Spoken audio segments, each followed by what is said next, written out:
Good afternoon, everybody. It is Friday night in downtown Miami. The Dow Jones Industrial Average, the NASDAQ, and the S&P 500 all closed lower on the day in higher than average volume. However, yesterday we did have a follow-through day. So today we're going to be talking about iBuyers. You can think about Zillow, you can think about Open Door, and also an interesting interview that came out with hedge fund manager Jim Ropel. I'll leave the link in the description. Very good resource for everybody to follow. Hey, what's going on, Savannah? Hope you're well. We're going to be walking around for about an hour tonight. Very short stream, so we're not going to be on too long, but I hope everybody's doing well. So I wanted to quickly cover the topic of iBuyers, because as we've seen, Zillow had to take almost a $500 million write-down on their failed business venture of buying homes en masse to try to fix them really quick and resell them on the open market. So now Zillow has to offload over 6,000 homes. But the only thing are, these homes are not going to be going to retail people or retail investors like you and me. They are going to be sold in bulk orders to big Wall Street firms. So we'll talk about that as well. NNB 045 says, Tom, hope you had a great day at work. You too, man. Hope you had a good day. Definitely thankful it is Friday. Maya is here, says hi, Tom. Buy the Book is here. Says hi, everybody. What's up, Maya? What's up, Buy the Book? Sally says hi, Tom. Rosie says, hola, Tom. ¿Cómo estás? Muy bien, Rosie. ¿Y tú? Muy bien. So I actually got a mic, but then I realized just now I don't have the adapter to the mic, so we'll have to try out the mic tomorrow on the stream. Hey, King says hello. What's up, King? Good to see you. Hope everybody is well. We are here in downtown Miami, going to be walking to the Brickell tonight. Hey, Joyce says today is okay. What is going on, Joyce? Good to see you. Alan Wilson, what is going on, Alan? Hope you're well. So one of the things I noticed about today's market action is we actually saw a lot of volume or a lot of liquidity come out of the main stocks that are propping up the market, which we talk about all the time. So you can think about your Apple, your Microsoft, your Amazons. So a lot of these stocks were markedly lower today, but the individual growth stocks actually caught a decent bid, and we've been watching this for quite some time. So I think it's important to look out for a big rotation that could potentially be coming up down the pike going into this year, assuming that the Omicron variant continues to be not as deadly. So the market is pretty spooked on this new variant. But if we look at the data, it's not as deadly. So a lot of companies, even though they're pushing work from home once again,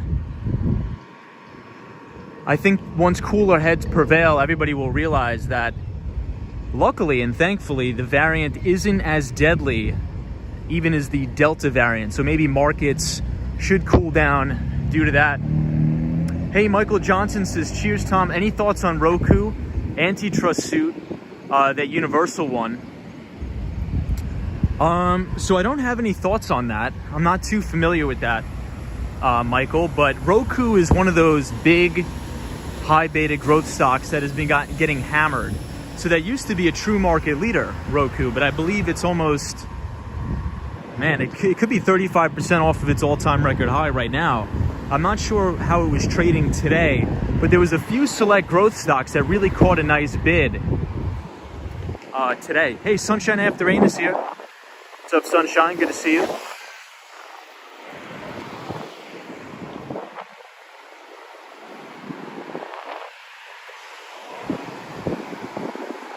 What's up, 86 says hello, Tom, and everybody. What's up, 86? Good to see you. Good to see you, Sally. Hey, Otto is here, says hi, Tom. Nice to see you. Alan Wilson. What's up, everybody? Hope everyone's having a good Friday. So I did get a microphone, but then I just realized before we started streaming that I don't have the adapter for the microphone.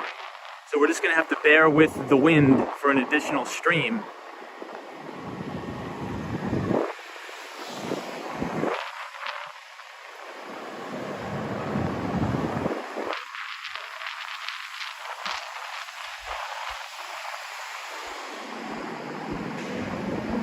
Oliviera is here. Says hi, Tom. What's going on, Oliviera? Tatiana says, good evening, Tom. Miami is great. Many Latinas there. Greetings from Brazil. Greetings. It is a windy one. I do apologize again, but we will have the mic tomorrow.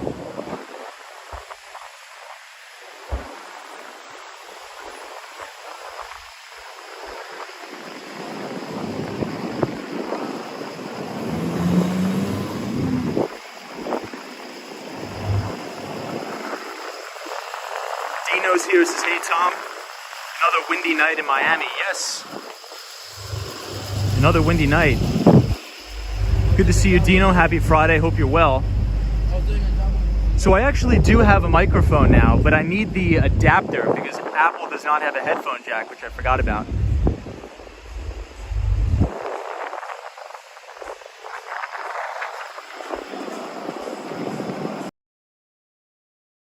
Tom says, happy moon over Miami Friday, buddy. Hey, Carolina Tom, thank you.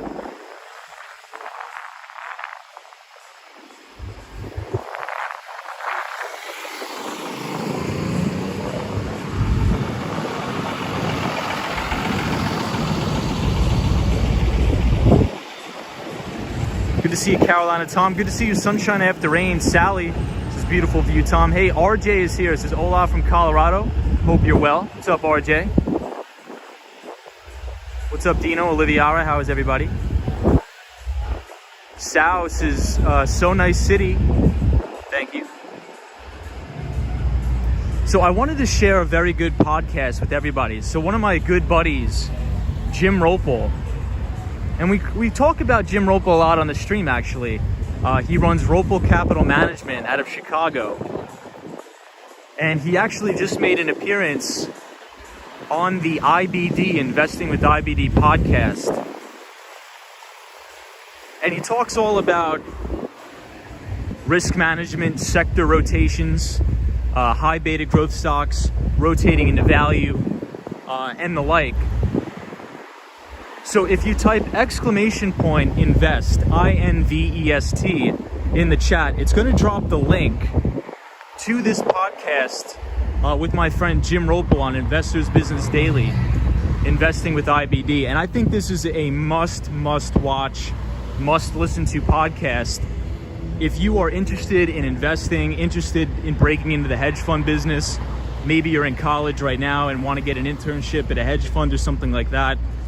This is a guy who is a titan on Wall Street, used to work for Morgan Stanley, broke off, started up his own hedge fund, and he runs $150 million out of Chicago. And Jim is always more than happy to sit down and do these podcasts for us for free. So I think it's a really good resource if anybody is interested in the financial market. So if you click in the chat, !invest, it should drop a link directly to the YouTube channel, Investors Business Daily, and it should be podcast, I forget which number it is, but it should be with James Ropel. So we're going to be walking to Brickell tonight. Hey, Mac Jack says hi, thank you for streaming, happy Friday. What's up, Mac Jack? Good to see you. I hope you're well. It was about 81 degrees today in Miami. It was a beautiful day. Not too humid. I was pretty much working from outside all day today. It was kind of good to get outside of the, I guess you could say, quote unquote, office. One of the other things I wanted to bring up to the chat tonight is I think now is a very good time to be gauging and watching the Ark Funds. And Ark was really, well, became famous, I should say, or most notable during the pandemic. And the Ark Funds are led up by an investor named Cathie Wood. And she became famous for investing into all of these very high beta growth stocks, which have now been crushed. So the main ETF that I follow is ARKK, the ticker symbol, which is the main Ark fund. And one of the things that I was noticing today, looking at the tape, You had a lot of volume come in on the buy side today on those ETFs. So we saw a rotation out of these very strong, the Apples of the world, the Amazons, and back into growth. Now, I'm not saying this is a market bottom for growth, but what I'm saying is now that we've had a follow-through day, and they talk about a follow-through day in the podcast, now is the time to really be paying attention for fund or equity flows back into these growth markets. And one of the ways we can identify that is tracking these ETFs that include extremely high beta names. Hey, War Walker says, evening Tomcat, how are you? What's up, War Walker? Good to see you. Nicole says, hey Tom, yay, Miami again. Love those tropical Christmas vibes. John L says, hi, beta did very well today. ARKK up 6%. Yeah, John L, I think you make a good point.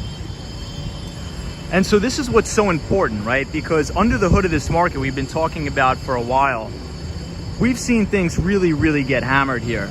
And I would even go as far to argue as we just experienced a really bad bear market, especially in growth. So one of those ETFs that I watch is the Ark Funds. And what was encouraging today is that we saw massive buy volume come in. It doesn't mean this is bottomed. It could very well be short covering. But as we're scanning for those growth names, the ones of good quality, I think we're seeing institutional investors start to really pick the stocks that are poised to do the best. So the ones that are compounding out their earnings at least 25% on a compounded annualized basis. So you think about your CrowdStrikes, your Zscaler, sort of those cybersecurity stocks. Now, these may not have bottomed yet, but this was a good first day to identify those notable names. Hey, Joyce Carter's here. What's up, Joyce? Cosmo Scary. Cosmo, good to see you, man. Happy Friday, everybody. I see Miguel Gonzalez. What's up, Miguel? We are here in downtown Miami. Another windy night. Savi's here. Miguel Gonzalez, good to see you. Cosmo Scary. Relate Music says Miami rent is too damn high. I think a couple percentage points more than in New York City, which is really crazy. So I think the main cities that have seen the most drastic rent increases this year has actually been New York City and Miami. The two places where I live. So that's always good.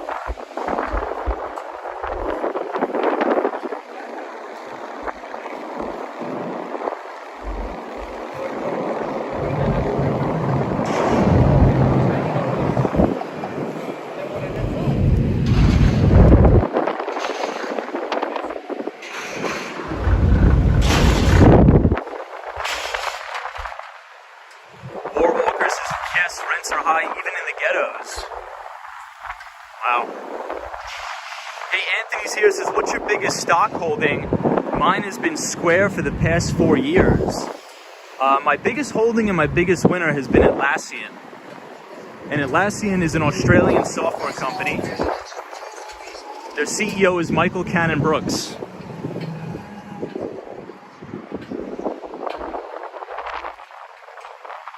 I think that's one of those, what is that? I'm bad with cars, but that's something, I think it's Rolls-Royce, something like that? The new Rolls-Royce trucks.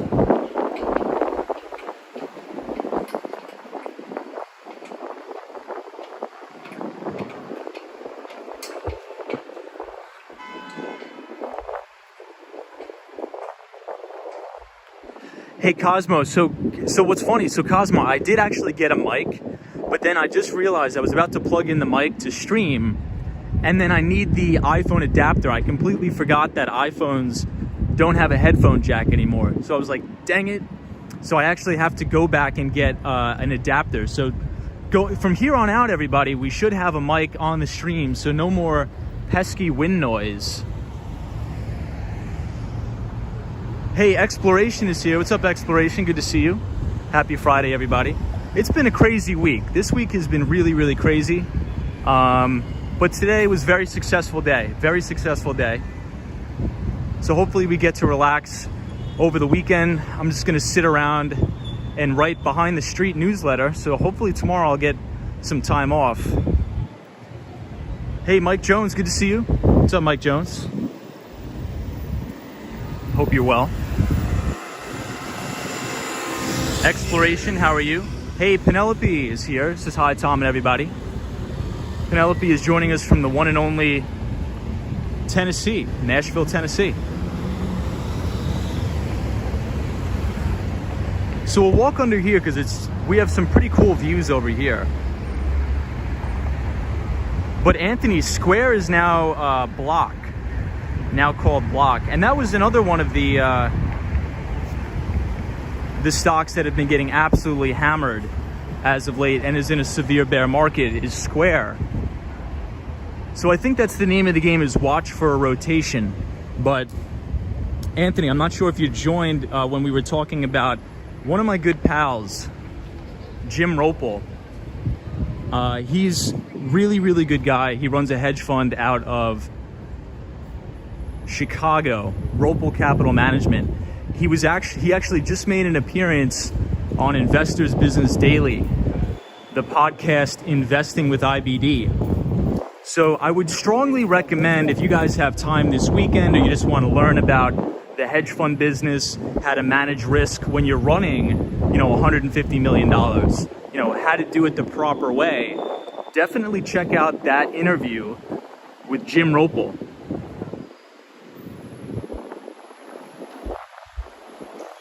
Hey, Roy S. is here. How are you? I think I see a face in this one. So if you want to watch that interview, if you type !invest, INVEST in the chat, I coded the Nightbot to drop the link to the Investors Business Daily podcast. Hey, Anthony says, yeah, it's taking a beating now, but I got in sub $40. I'll definitely take a look at the interview. Hey, Anthony, that's awesome, man. So you made a really good profit there. That's awesome, Anthony. Good pick too. I mean, that was good foresight to be able to see that. Penelope says the wind noise is never bad on your stream, Tom. Can understand it, maybe necessary in Miami. Yeah, so Penelope, Miami has tended to be a little bit more windy than New York, but I think that's just because we're always so close to the water. Hey, Roy, I see Roy S. Good to see you, Roy. So every one of these pillars here is supposed to resemble a face. Oftentimes they say about 50% of the people can see the faces in them. The other 50% cannot. Roy S. is joining us. Good to see you. Good to see you, Anthony. Cosmo Scary says, I need to know how to run my $150 million fund the right way. I agree, Cosmo. So anybody, Cosmo Scary is our moderator here. Great guy, very, very smart guy. He also has a phenomenal channel where he posts unbelievable high quality videos around New York City. So please, if you guys haven't checked this, my pal Cosmo out, please go over to his channel, Cosmo Scary. Is a really, really amazing content that I enjoy a lot. Gamer says, hey bro, did you watch the new Spider-Man movie? So yes, so the new Spider-Man movie came out. I'm actually quite intrigued to see that. I actually do want to see that. But here's the thing, I haven't been to a movie since COVID, but I probably should start going to the movies more often now. But I'm just still in that pandemic mode for some reason. But I think I'm going to venture out and definitely go see Spider-Man. Supposedly, it broke box office records. Is that true? How much money did Spider-Man bring in, if anybody knows? But there's a new Spider-Man now. The actor is that he's that British kid. He's really good. That guy Tom, right? Penelope says, I see the creepy faces. But Gamer, how was the Spider-Man movie if you saw it?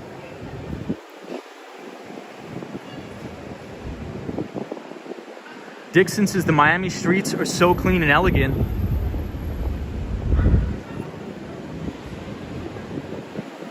Roy says, hi, Tom and Mods. Tom, congrats for the mic. Waiting for your Behind the Street. Yeah, so Roy, the Behind the Street newsletter will be out on Sunday. I'm going to take the day off tomorrow. I haven't taken a day off in a while. So I'm going to be able to sit down at my house, really write a very good newsletter for you guys that will be out on Tuesday. I mean, not Tuesday. What am I talking about? It will be out on Sunday. Sorry about that. Hey, Jackie's here. What's up, Jackie M? Says, hello, Mr. New York City accent, man. What's up, Jackie? Good to see you. Hope you're well. Glenn Daly says, good evening, Tom, and hello there. Looks windy there. How's the temperature? So it is windy, but the temperature is actually not that bad. It was about, I would say it was about 81 degrees today and bright sunshine. Very low humidity. It's usually very humid here. Shay says, hit the like. This channel rocks. Hey, Shay, what's going on? John L says, AMC said it was their largest December income ever. Yeah, so you know what? What's funny, John L? You make a good point because I think the stock was up 20% today. I think it was up 20% today. Hey, Dante Rose says, hey, Tom, stay safe. Thank you, Dante. Appreciate it. Otto says, I really enjoy your newsletter, Tom. Always looking forward to it. Thanks for sharing. No problem at all. Appreciate you reading. Hey, Joe Hernandez is here. Says, hi, Tom. It has been awesome weather here in Orlando, Florida as well. Yeah, so you know what? I think I've only been to Orlando maybe once. So I definitely do want to make a trip to Orlando. I got a lot of stuff to explore here in Florida. Ooh, I think this is the very famous Cipriani, I think. I think I'm pronouncing that right. I used to actually work next to the one on Wall Street in Lower Manhattan, but this is like a very ritzy, very fancy club. Jackie M says, morning soon, December 26th, driving by their New Year's. Very cool. Daryl says, good evening from Chicago, Illinois. And there might be a snow shower soon in Chicago. Jeez. I gotta send you some of the Miami heat. Yeah, so I actually used to work right across the street. There's the Deutsche Bank, if anybody's familiar with Wall Street. There's the Deutsche Bank, and then there's the Cipriani on. But very popular place.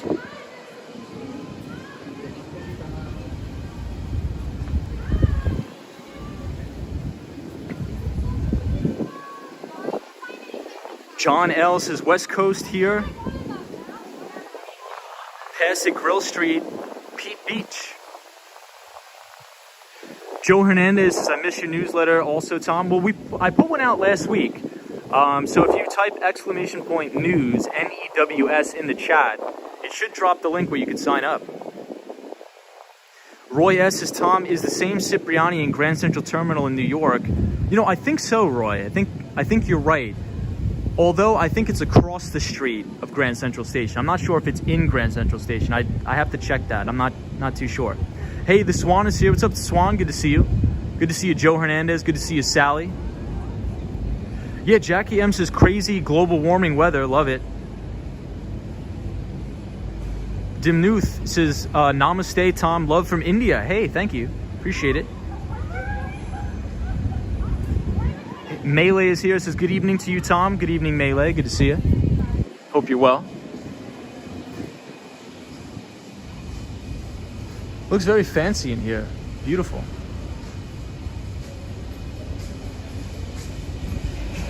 Daryl says, Tom, maybe in January, James and Carla and Hudson will be there. Yeah, oh, yes. So, that's right. I did hear about that. So they are going to come down to Miami, I believe. So I think they're going to be close to me. So, you know, maybe I'll see them. You never know. That would be pretty cool. Hey, Marty Lewis is here. Says hello. What's up, Marty Lewis? Good to see you.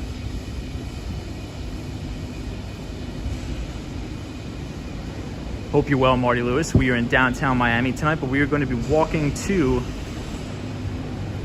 Brickell. So these ones have lights for eyes, which is kind of cool.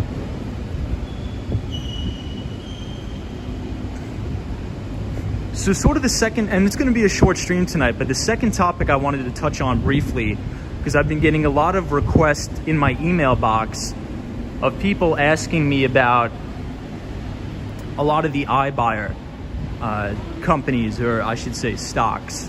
So if you think about the implosion that happened with Zillow was essentially trying to buy as many homes as possible in key markets, make very minor changes and adjustments to these properties to essentially flip them for a higher price. And this didn't work out so well. And anybody who's familiar with the real estate market, and I'm by no means a real estate expert at all, but even for me, I understand that there's very, very low margin in flipping real estate, especially on a very, very large scale like that. And usually what happens is when you're a local flipper, let's say if you're a local flipper in Brooklyn, New York, you tend to know that market inside and out. So if you're a big corporation like Zillow, you're not going to be able to know all the little idiosyncrasies and the contractors and all of that stuff that you need to get all the permits. So there was so many things that could have possibly went wrong with Zillow's iBuying business that did, and they got burned.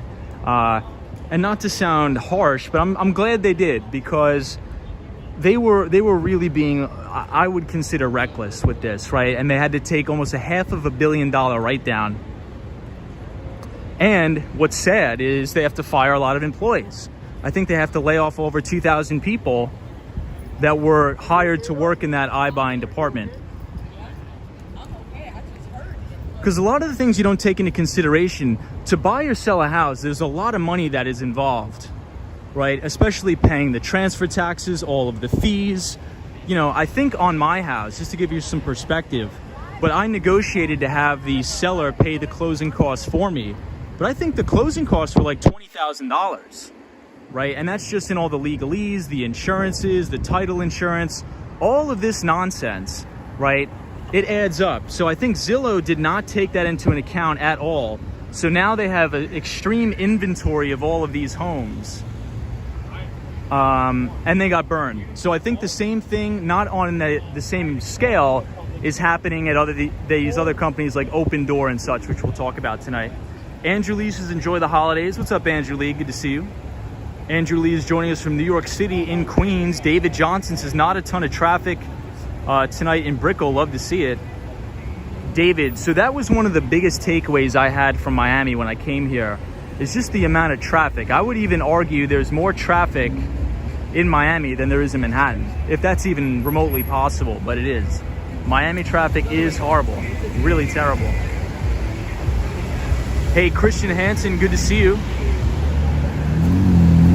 Hello from Russia, welcome. Jackie M says, Tom, what do you think about Riverdale?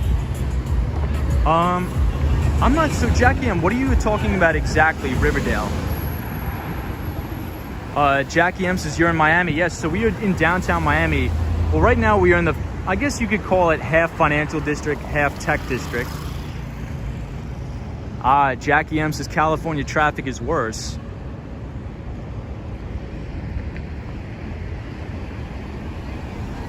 Jackie M says Riverdale in the Bronx. I'm not too familiar with Riverdale in the Bronx. However, all of the times that I've been in the Bronx, I was working right on the Grand Concourse there. I'm not sure if you're familiar with the Grand Concourse, but I would work very close to Lehman College, which is in the CUNY system, the City University in New York, and very close to Bronx Science High School, which I believe is the most well-respected high school in New York State, I think, is Bronx Science. Hey, Santo A says, do you follow Tom Lee? Love Tom Lee. Love Tom Lee. He is always on CNBC. He believes S&P can triple from here. What do you think? So, I mean, I don't know about, I guess my first question would be on what time horizon, right? Tom Lee tends to be in that camp of extremely bullish. I would even say sometimes a perma bull. Jeez, this guy just ran out in the middle of the street. At times I would even say a perma bull, but I really, really respect Tom Lee, Fund Strat, everything he has going on over there. I think he's a great analyst, and he's actually been right on a lot of stuff. A lot of people ignored Tom Lee on his calls for Bitcoin back in 2015. I remember Tom Lee would come on CNBC back in 2015 and talk about Bitcoin and cryptocurrencies, and everybody, and I mean everybody, ridiculed this guy, made fun of him, and now he's a regular on CNBC. But I do think that the vast majority of people on CNBC maybe are not the best to listen to, but I think Tom Lee is very good. But triple, I would say, over what time frame are you talking about tripling?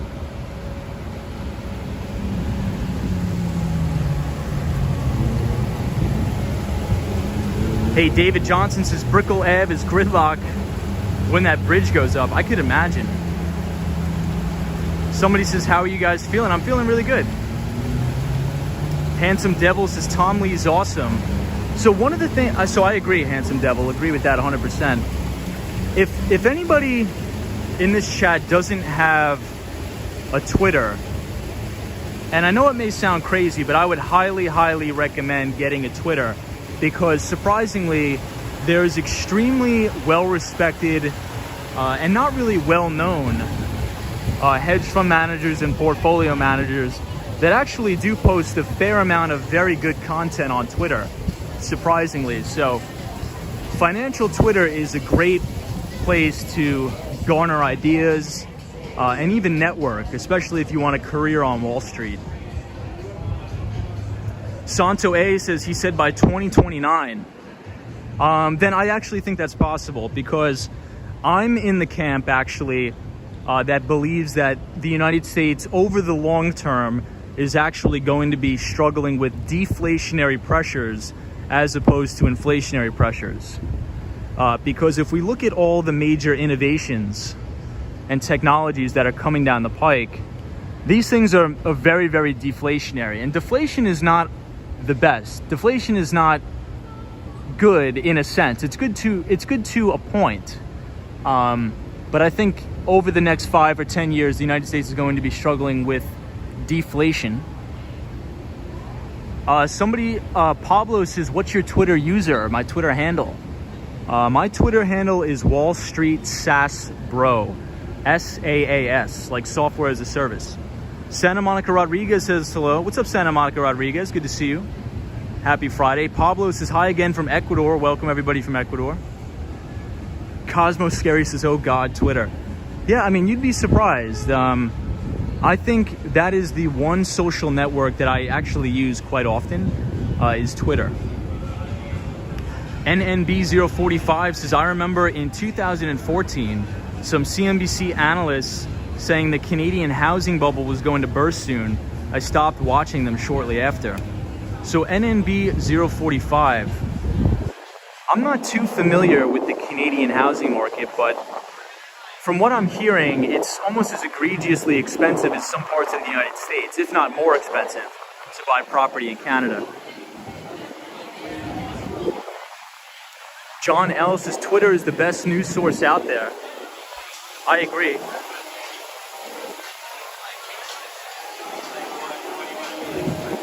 John L. says use TweetDeck.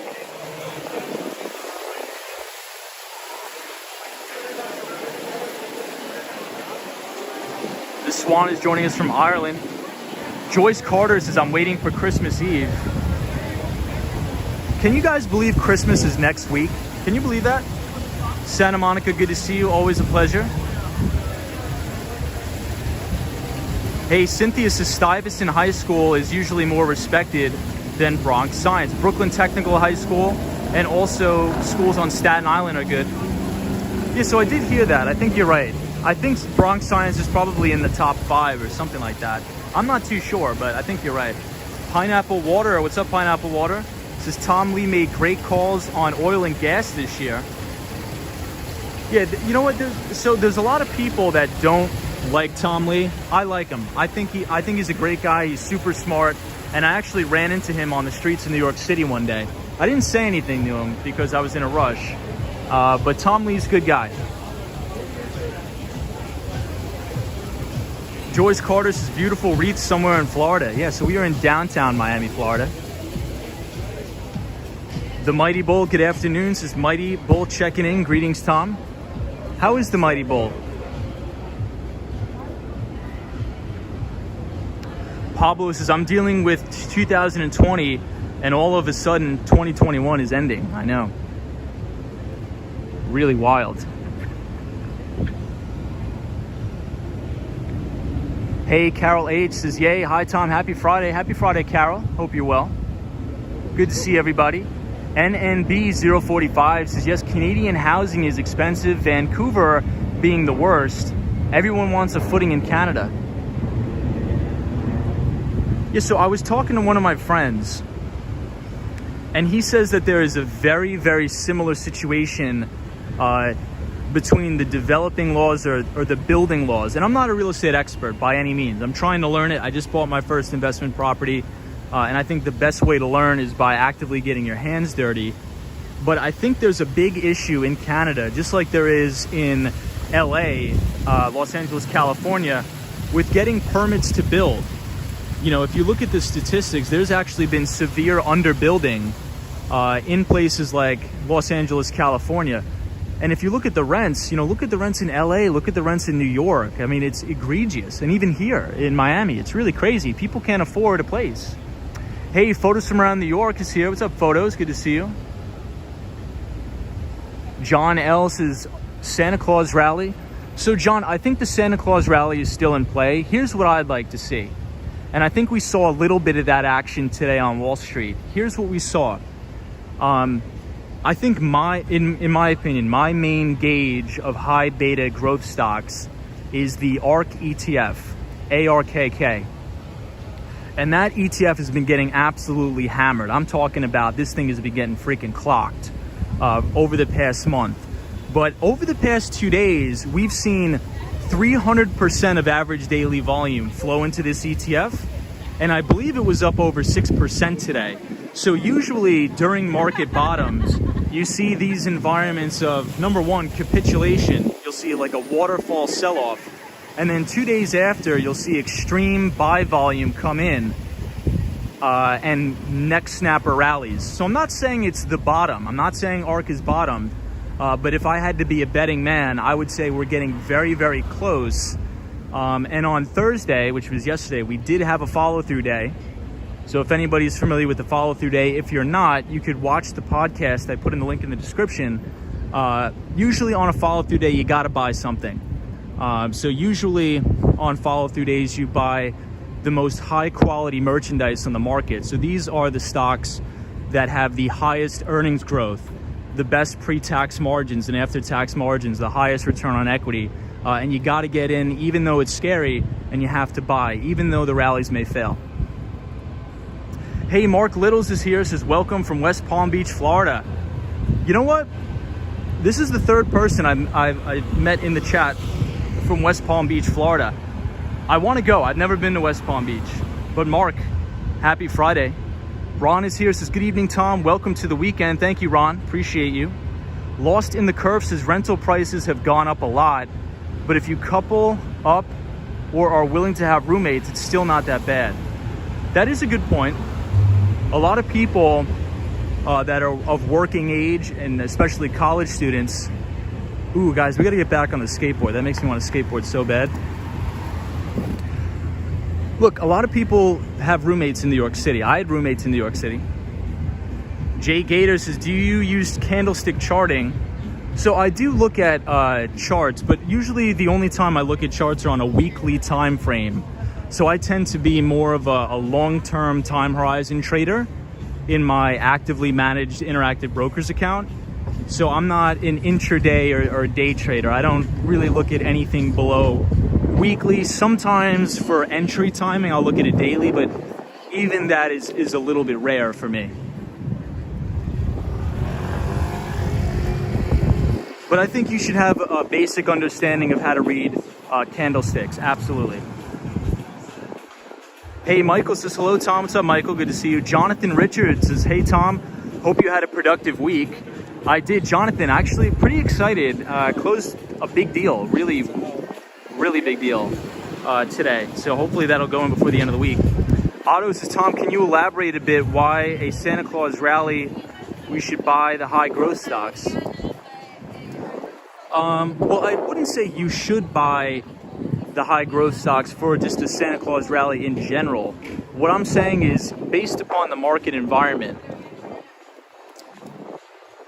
and I hope you can hear me because of the wind, but based upon the market environment, we've seen massive rotation over the past 4 months out of extremely high beta growth stocks. So all the software as a service stocks, all of these high growth cybersecurity companies, you've had massive fund outflows. So what you've had is earnings or multiple compression. You've had PE ratio compression in these names, mainly because I think portfolio managers on Wall Street are trying to front run the Federal Reserve. We know that the Federal Reserve is probably going to raise interest rates next year. So if you think about how we price the earnings multiples of these stocks,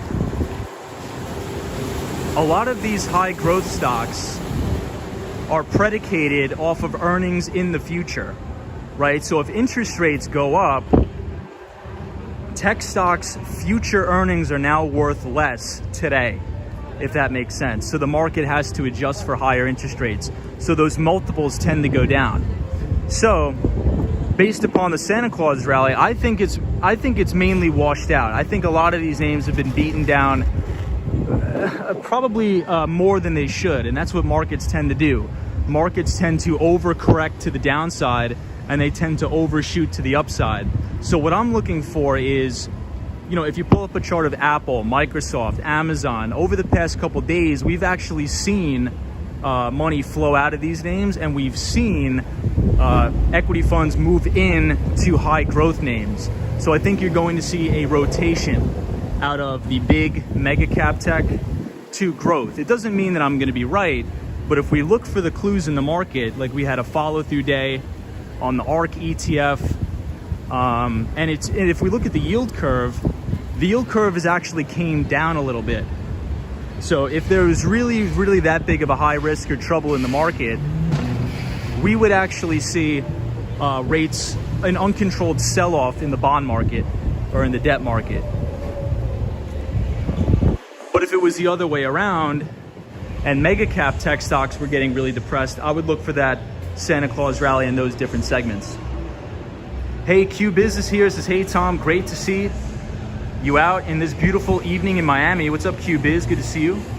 We have the one and only NYC Cherry Groove. Good to see you, Cherry Groove. Hope you're well. Hope you're well in New York City, and happy Friday, everybody.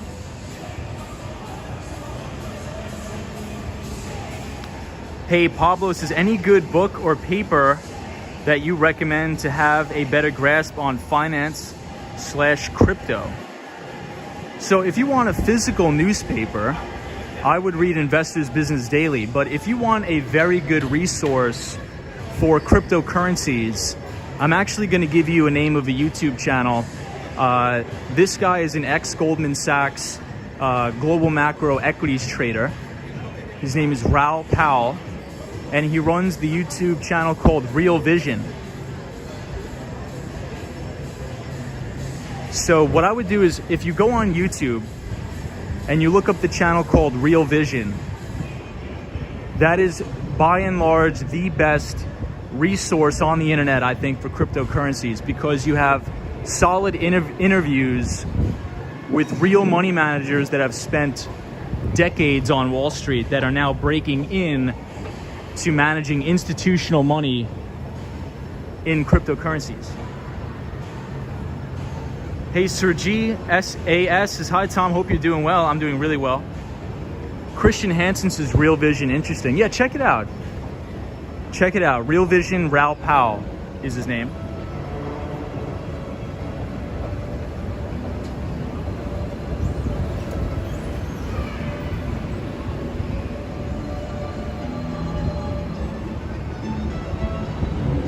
AS, good to see you. Hey, Gunmo Ed says, comp to the 80s. What's up, Gunmo Ed? Good to see you.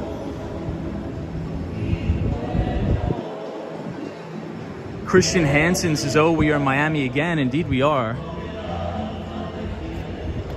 I don't think we've ever been to this side of the mall.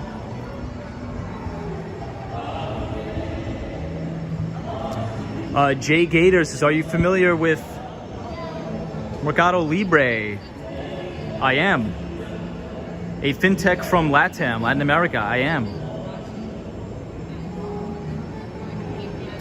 David says, what other cities have you explored in South Florida? So not many yet. I just moved here not too long ago, so not many. Hey, Kaylee says, can you go to Aventura Mall live next, please? Yes, so we can. I actually live very close to there. I live maybe a mile away. Hey, Bodie McBoatface, how are you? Christian Hansen says, Warren Buffett doesn't believe in crypto. Yeah, so he doesn't. I believe he considers it rat poison, I believe he alluded it to. Jackie M says, so you don't live in New York anymore? No, I live in New York. Talvish says, Wall Street Skate Bro, hey man, how you doing tonight? I'm doing very well, Talvish. Thank you. So Jackie M, I'm gonna be back and forth between Miami and New York City. Split my time 50-50. Good to see you, Talvish. Hey, Jim Wolf says, Raul Paulo is the best, based in Little Cayman Islands, yeah. Jim Wolf, you're correct. I think if anybody wants, and I'm all about, I would never recommend a resource to you guys if I haven't vetted it out thoroughly. And this is the type of people you want to listen to. Actual real money managers who've worked at investment banks, who manage currently institutional money. That's who you want to listen to. So check out that YouTube channel. There's a ton of stuff. Ton of information there.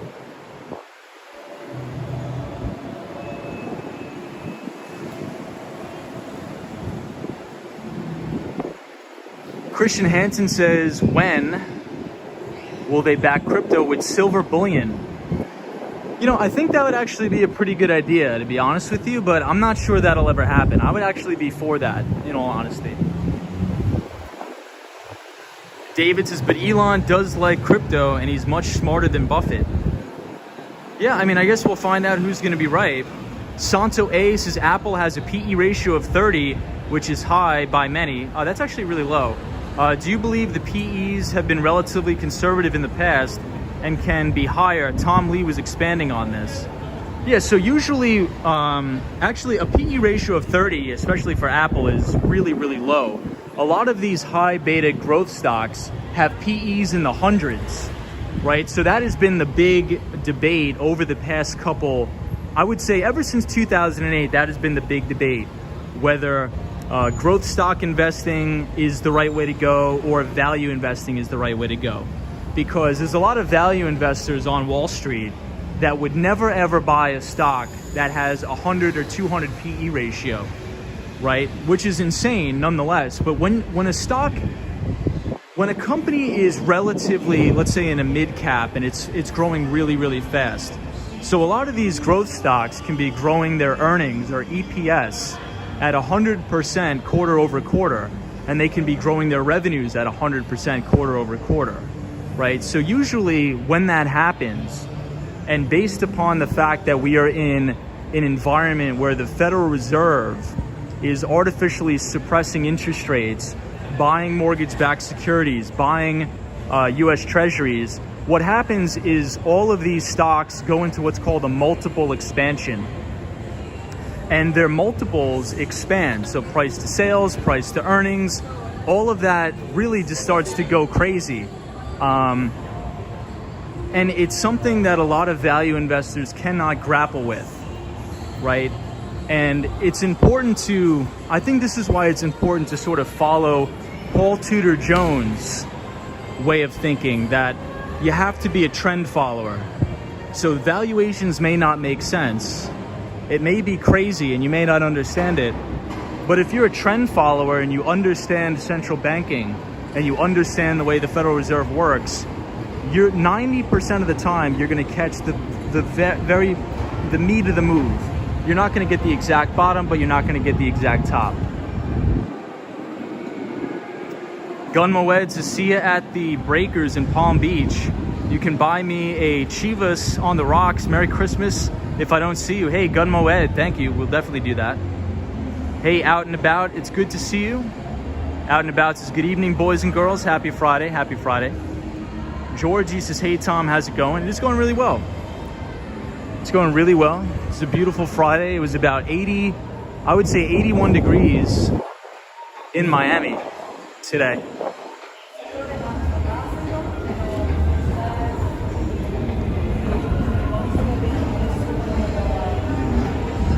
Daniel G says, hi, Tom, how are you? Daniel G is joining us from Buenos Aires, Argentina. What's going on, Daniel? Jim Wolf says the Fed is distorted the market probably by 2 sigma. Yeah, so Jim, what is your take on the Federal Reserve? So we heard from the Federal Reserve on Wednesday of this week. We heard from the Federal Reserve on Wednesday, and Federal Reserve Chairman Jerome Powell, he was signaling to the market that they are going to reduce significantly their asset purchases. So the Federal Reserve, in order to keep rates suppressed and in order to provide liquidity for the market, what they do is they buy mortgage-backed securities and they buy US Treasuries.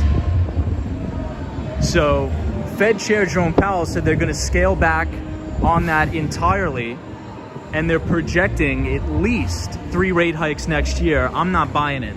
I don't think the Fed is going to raise any rates at all next year. If they do raise rates, I think they're going to raise them maybe once, maybe. Hey, Nicholas is another Argentinian here from Buenos Aires. Awesome. So there's actually a lot of people from Argentina here in Miami. A lot of people from Argentina. So Nicholas, good to see you. Pablo says, what is the name of the shopping mall you're walking in right now? I'm actually not sure. I'll have to find that out. But I think maybe it's Brickell Center Mall, I think.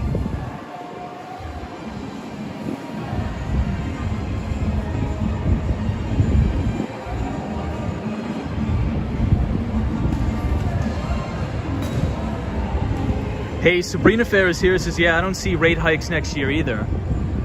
So the Federal Reserve, so there's one thing that I say, it's like you can't taper a Ponzi scheme, right?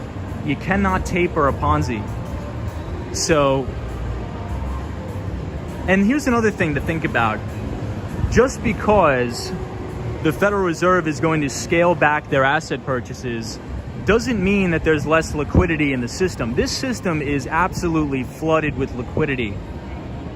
And here's the funny thing. We don't even have to listen to what the Federal Reserve is saying. We have the ability to watch what they're doing if we just track the Federal Reserve's balance sheet. And this is all publicly available information. So you could actually track the Federal Reserve's balance sheet in real time on their website. Hey, Jay Gator says, there's an Argentinian neighborhood in Miami Beach. Do you like barbecue from Argentina? So I don't think I've ever tried it, but I am definitely willing to try it, and I want to try it.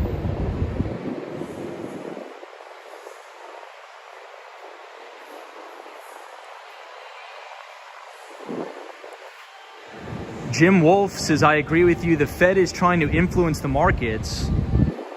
Yeah, essentially the whole market is propped up on artificially low interest rates and things of that nature.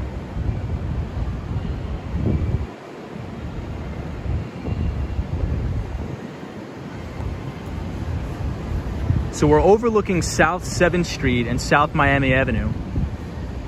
Hey, Carol H says, hey, Tom. How did you go about trying to rezone your home for a legal 2-family? So I'm doing that now. I actually ran into a couple hiccups because I'm waiting on the okay, let me take a step back. I actually just got the deed or the title for the house in the mail. So I have to take that to City Hall and have like an inspector come in and do a legal zone it for a legal 2-family. Excuse me, a legal 2-family. And I shouldn't have any problems doing that because I believe in North Miami Beach, in the town of North Miami Beach, you just have to have a legal separate entrance which I do. So there's a door and there's more than 2 windows. So I'm all good. Hey, Mark Davis is here. What's up, Mark Davis from the one and only Toronto, Canada? Good to see you.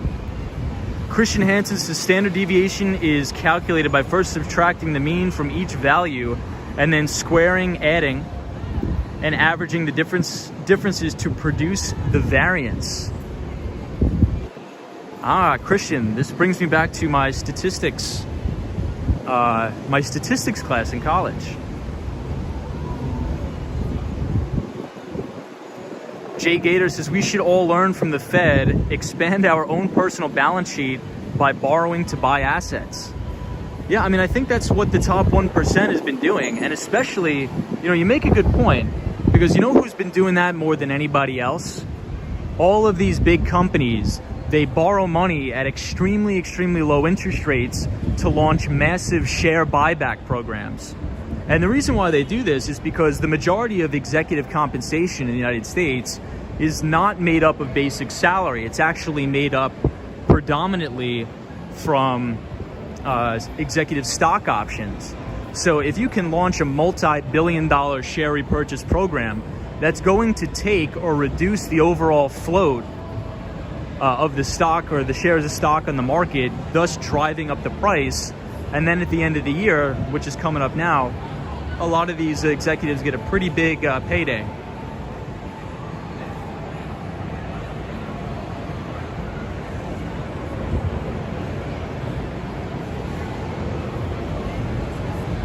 Jim Wolf, differential equations and statistics.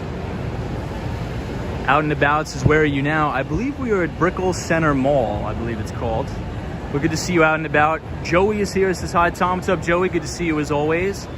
Enzo Perry says, what's the opinion in USA about Argentina's government about the economy? I'm not sure I understand the question, but the problem with Argentina is that their currency, I believe, unfortunately, will start to fall into hyperinflationary collapse, just like what we're seeing with Turkey, unfortunately. So there's a big issue right now with people in Argentina. They're getting paid and they try to convert their currency, their native currency, into dollars or commodities as fast as possible, because it's a very, very high inflation they're suffering from right now. Hey, Daniel says, what's up, everybody? What's up, Daniel? Good to see you. Chris says, hey, Tom. What's up, Chris? Mark Davis is joining us from Toronto, Canada. Good to see you. Enzo. Nikki Jeffrey says, love your stream, Tom. Thank you. Carol H says, thanks. So, Carol, are you looking to get a place in Florida, or are you looking to get a place in New York? Jack says, Brickell City Center Mall. Thank you for that. Hello Kitty says hi. Nicholas says, you're right. Yeah, and Nicholas Nicholas is in the chat, and he's actually from Argentina. So he could probably give us a little bit more insight than I could. But, from following the currency markets, over the past 2 weeks, the Turkish lira has hit new all-time record lows. And the lira is getting absolutely pounded into the ground. And it's sad. It's sad, right? Because if you think about it, the Turkish lira is falling deeper and deeper into hyperinflationary collapse, but the central bank is actually cutting interest rates, yes. So you would think that usually the way normal economics works is that in times of high inflation, your native central bank would actually be raising interest rates to help fight off inflation. But that's not the case at all. In Turkey, they're actually looking to cut interest rates.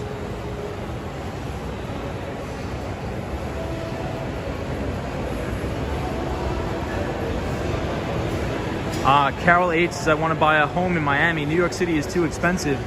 I think it depends on where you go, because in some circumstances, depending on where you buy in Miami, I actually think some parts of New York may be cheaper, but I think it just depends on what neighborhood you're looking at. Jay Gator says, Argentina has too many people on local and state government payroll. And I think the United States is going that same route, unfortunately.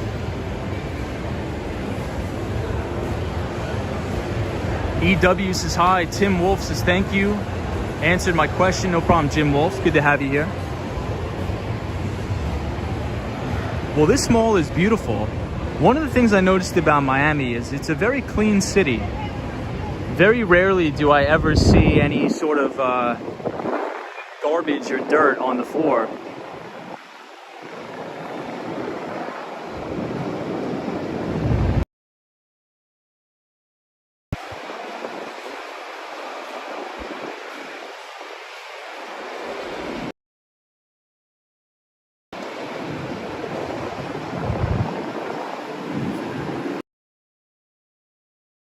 Conditions, Tom. Thank you, Joyce.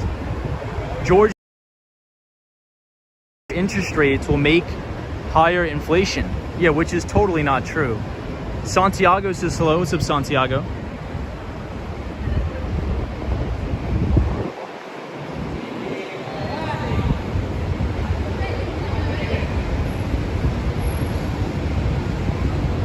Out and about says Tom. Have you checked out Wynwood yet?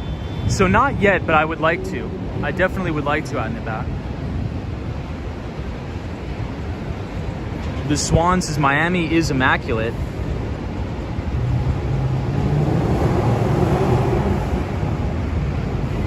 EW says I work downtown there. Thank you for your highlights of the city. Hey, EW, thank you.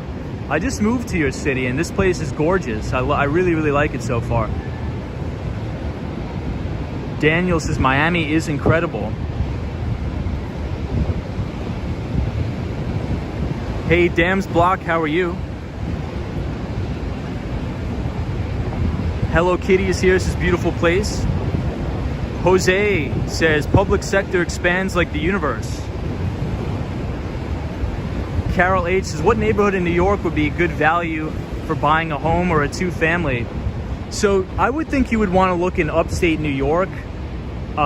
Close enough where you could take the Metro North into New York City. So I would look at a town like Ossining, or Ossining, I don't know how to pronounce it.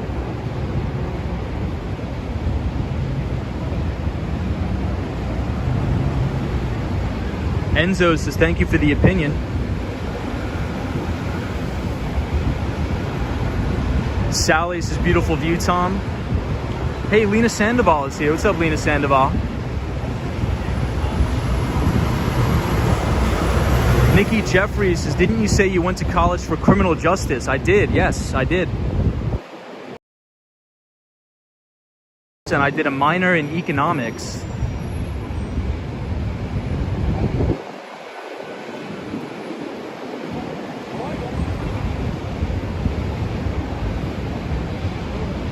NJB says, hey everybody, what's up NJB? Good to see you.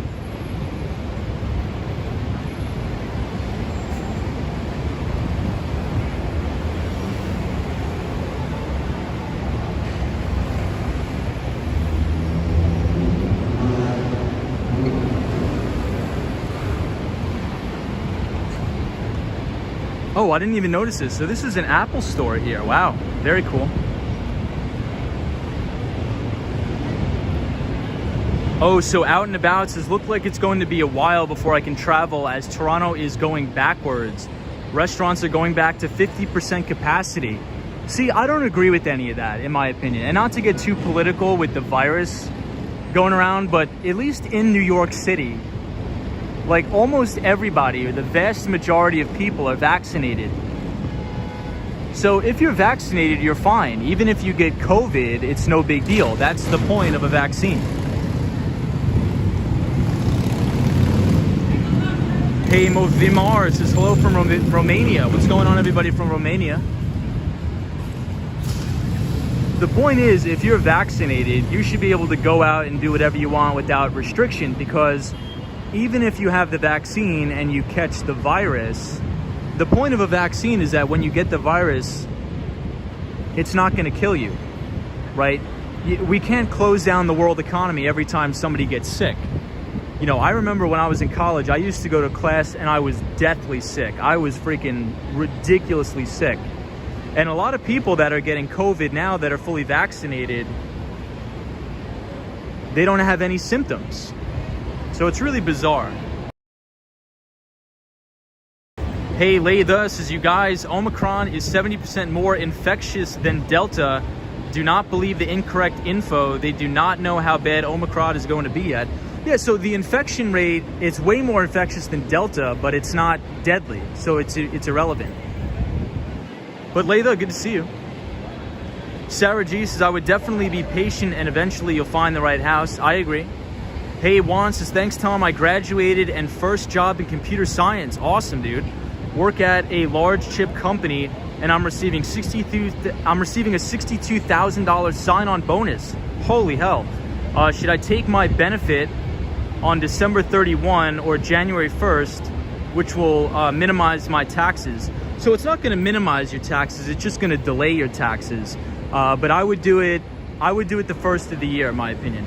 But that's awesome, Juan. Congratulations. I mean, a $62,000 sign-on bonus is really unbelievable. So you did an outstanding job, dude. I'm proud of you. Jax says, the last time I was in Miami, I was around Government Center and it didn't seem so clean.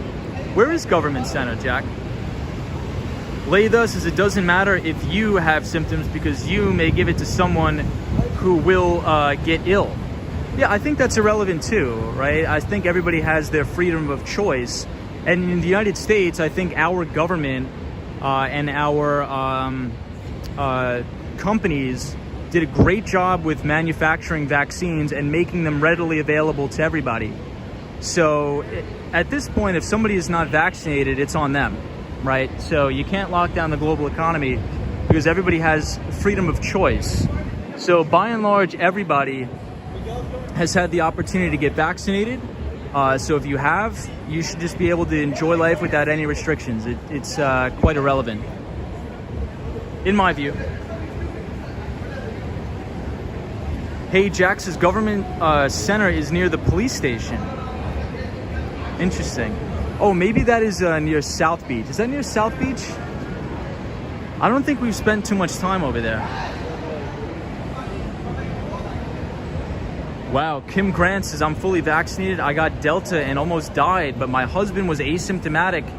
It was very, very weird.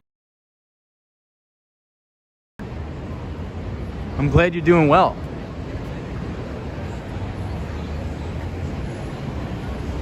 Hey, David, good to see you. Kim, good to see you. NJB. Georgie says, where would you start if you were 20 years old and become a U.S. citizen? Where would you live? I'd move to either New York City, Miami, or Silicon Valley. I'd take your pick of those three. My first choice, if I was 20 years old, just came to the United States, I'd go to New York City. Second choice would be Miami. Third choice would be Silicon Valley. MZZ says, is there any limitation because of COVID? So there are now. There are limitations in New York City, but mainly just having to show proof of vaccination. Really nothing else too crazy. EW says the Government Center is where all the transit buses just going over the bridge. Interesting. Cat Beast is in Canada, Ontario. Everything is under restriction over number of cases, not deaths. Yeah, and I think that's why everybody's really upset, right? I mean, if we look at the data, like my best friend has COVID right now, and he's totally fine. He works at Nürburger Berman in New York City. And, you know, he's fully vaccinated. He's gotten 3 shots, still got it, but he's totally asymptomatic. So if you're fine, I mean, we can't close down the global economy every time somebody gets sick, right? You know, I agree with, you know, you got to shut things down if you don't have a vaccine. But now, you know, we live in the United States where we were the first country to get all these vaccines readily available. Hey, Nikki Jeffries says, no train to catch in Miami. Dino says, thank you for speaking your mind about the big C, Tom, and not pandering or virtue signaling. Yeah, I mean, you guys know me. I'm very transparent, and I encourage freedom of speech on the channel, even though we already have 2 strikes. So we're probably going to get taken down. But I encourage all sort of freedom of speech and freedom of thought on the channel. And many of us on the channel, we don't agree with each other, but we're civilized human beings where we can express ideas. So it doesn't matter if you agree with me or not. You're more than welcome to put anything in the chat. And I have an open mind, so I'll read it and consider it 100%. Because at the end of the day, I don't know everything, right? I can only make an opinion based upon the stuff that I know. That's all. Hey, Daniel, what's going on? I wonder how much these apartments cost here. I would probably say like $3,000. Buy the book says, please don't get taken down, Tom. We need you. I think you guys will be all right. If I get taken down, I'll probably just create a new channel or something like that. No big deal. Hey, Sierra C says, oh man, I love being able to be a mature adult. Kim Grant says, I like what New York did and etc. Is in New York City, if you're in the 5 boroughs, one of the rules is you have to present your vaccination card in order. If you want to eat outdoors, I do not believe you have to show your vaccination card, but indoors you do. So Kim, I would respectfully disagree with that. I don't think that the government should mandate small businesses to be required to check everybody's vaccination card. And it's probably not for the reason that you think. The reason why I don't agree with it is because the government is putting extra responsibility on small business owners and minimum wage workers during a global pandemic.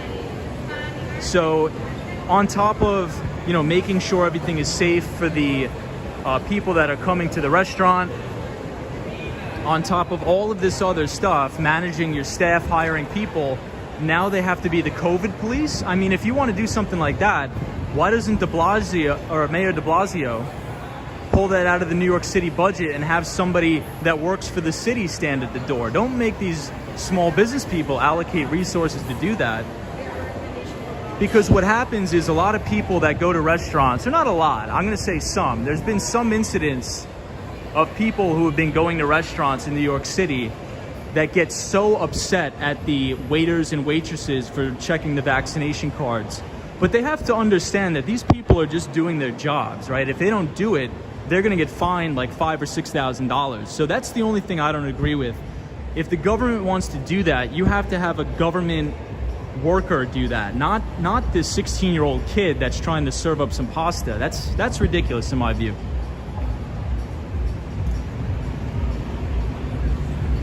All right, so we just exited the mall. Hey, Nikki says, I agree, Tom, amen. Lady O says, some people go to these establishments looking for a fight. Yeah, I mean, Lady O, I think I heard about some things like that where there are these groups that try to protest the mandates, but they're doing it at the wrong places. They're protesting the small businesses that are they're in a pickle, essentially. It's a mess, it's a mess. Daniel says, just because the government mandates it doesn't mean it's correct. I agree. Hey, Vinny Castellano is here. I believe Vinny is from Staten Island. This is Tom for president. Oh my God, no, please. Guys, if I ever announce that I'm doing any type of politics, I want everybody to unsubscribe simultaneously from the channel. At the same time. Hey, Penelope says, I agree, Tom. The first lockdown, the government has not compensated my loss.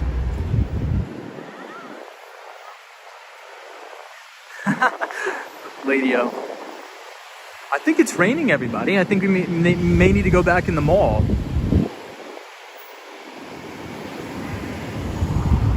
So check out these apartment buildings here. Christian says, just don't get it for your personal reasons. When you get deathly sick, refuse treatment in hospital too, because you knew it was a conspiracy all along. Emilio J says, Tom isn't corrupt enough for politics. Ooh. That may be true. Hey, so I know we're a little bit off topic tonight, but I actually kind of like the flow of the stream. Have you guys heard? I was reading an article that was published in CNN the other day.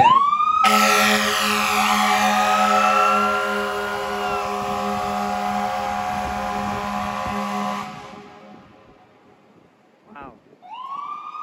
So I think Governor Cuomo has to give back all of his proceeds from the book.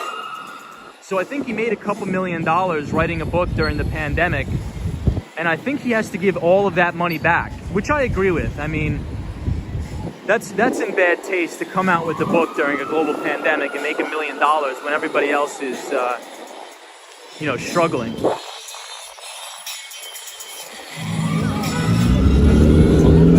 Layda says, I agree, Tom is not corrupt enough for politics. He's no wimp, but he's also not greedy. Yeah, I just can't do the politics. I just can't do it. Lucid Motors.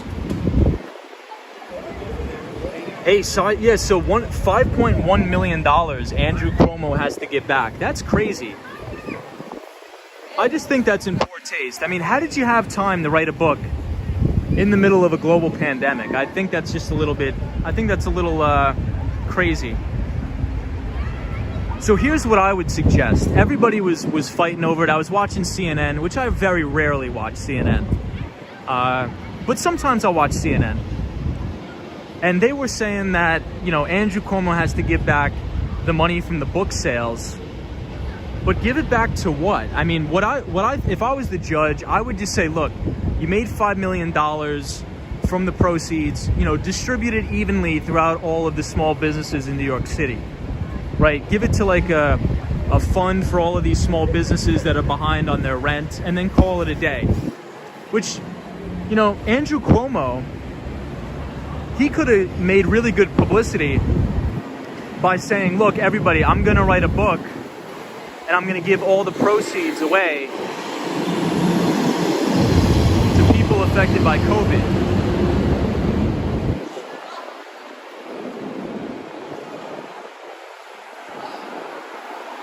Layda says Cuomo is spiraling down as fast as almost as Giuliani. Wow, I don't even know if that's possible, but maybe you're right.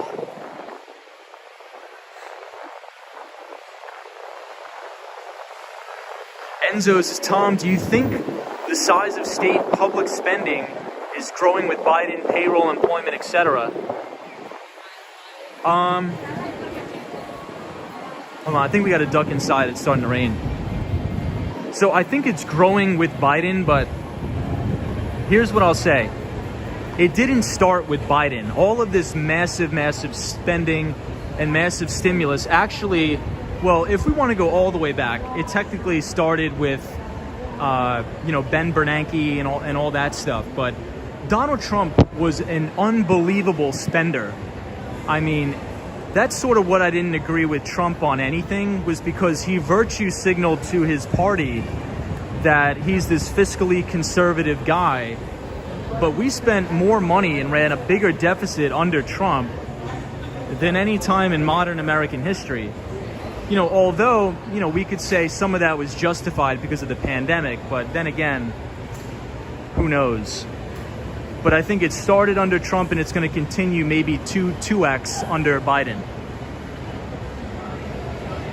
Yeah, Layla says the massive spending was really the last administration's just egregious, reckless spending. Yeah, I mean, Trump spent like a drunken sailor. And I totally admit that. And you guys know me, I tend to lean more conservative, but I think I tend to be fair and balanced and give everybody a fair shake. But Trump spent like unbelievable amounts of money, which I didn't agree with at all. Yeah, Out and About says it's a shame how these people in the spotlight can fall from grace really fast.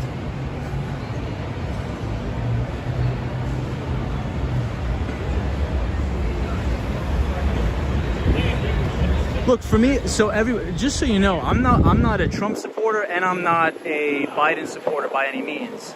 I tend to be more libertarian in nature. So if you want to know somebody who technically aligns more with my values, in terms of more laissez-faire, free market capitalism, would probably be a person like Gary Johnson, maybe.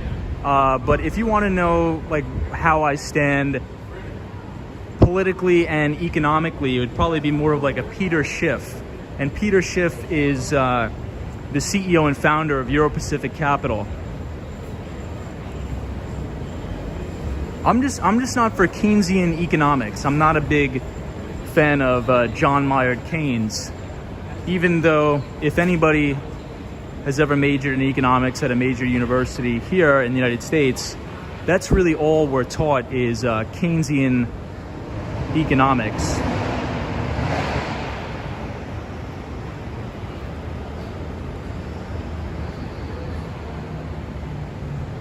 Daniel says, hey Tom, would you support DeSantis if he run for president?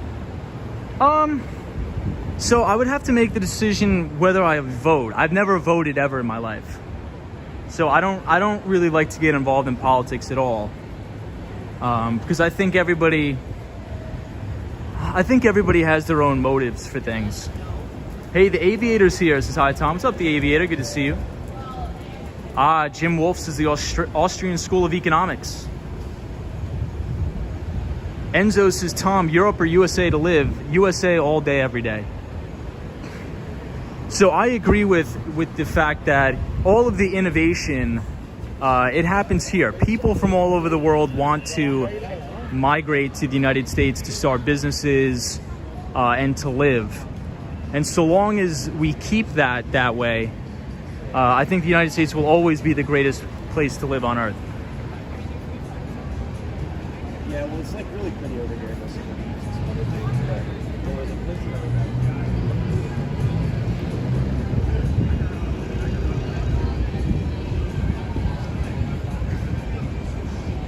Hey, the Aviator says, hi Tom, sorry I haven't been on in the stream for a while. We are getting prepared to move to Seattle. Awesome, dude. What brings you to Seattle? I mean, Seattle's a big tech town.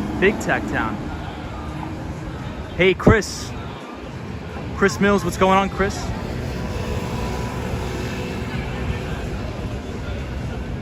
Alan Wilson says, I think he has to give it back to the state on the basis that he wrote the book on state time.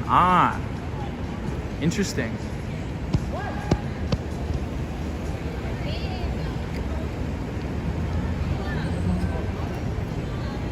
Nikki says, what is the temperature in Miami?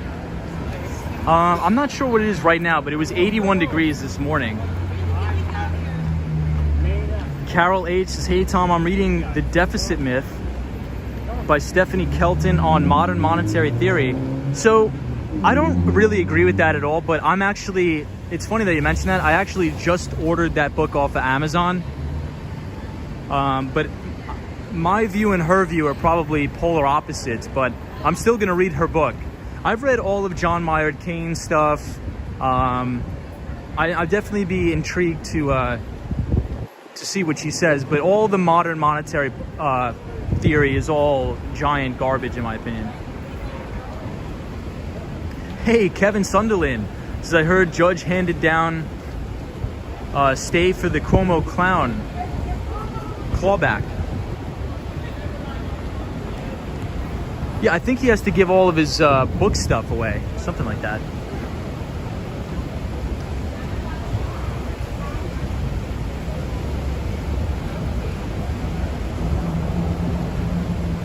The Aviator says, I am really into tech and some other dreams such as aviations, tech, etc. I figured it was the perfect place to go. I think it was a good idea to do that, actually. Andre says, hi guys, good evening from Switzerland. What is going on? Hey, what's up, Obama? Good to see you.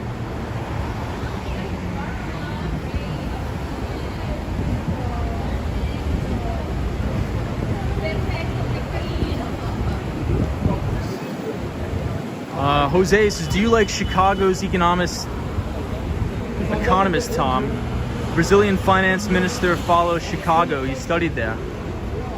I'm not too sure about that, actually.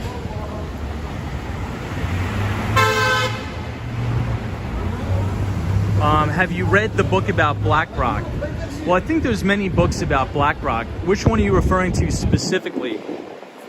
There's a couple. There's a couple on like the rise of BlackRock and Blackstone as well. Oh, but everybody, so the main topic for this stream is we were talking about sector rotation out of large cap tech stocks. So the very large mega cap tech stocks. So there's a very good podcast that one of my buddies just filmed with Investors Business Daily.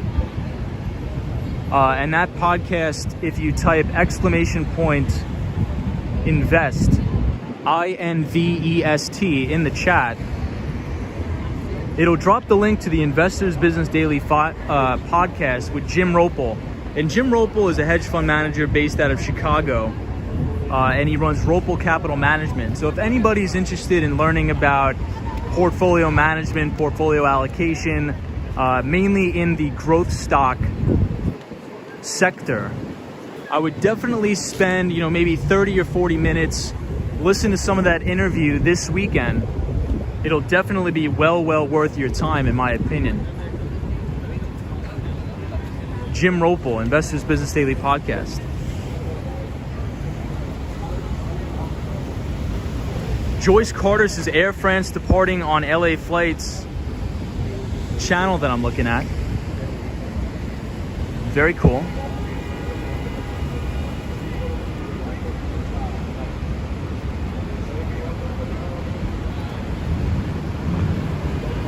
So this is the KPMG building. So KPMG is one of the biggest consulting firms.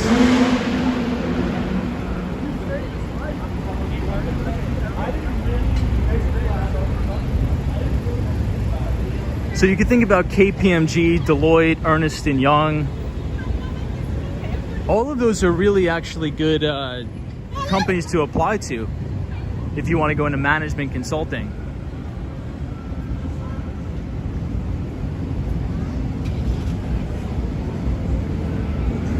Hey, War Walker says it's 11:09 in Magic City. Out and About says, have you been up around Midtown Miami? I don't think so, not yet, Out and About, but I'm definitely planning on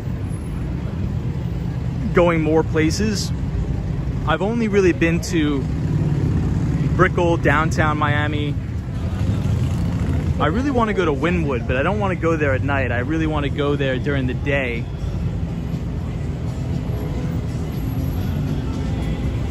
NJB, what's up, man?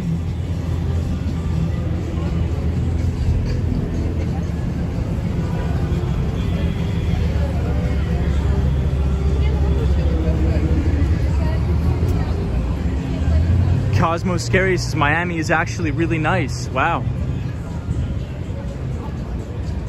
Yeah, Miami's not bad. I kind of like it. Laytha says, I can hardly believe how beautiful Miami has become in the last decade. Yeah, so Laytha, what was it like before this? I've never really been here. Only in the past 5 years I've been here.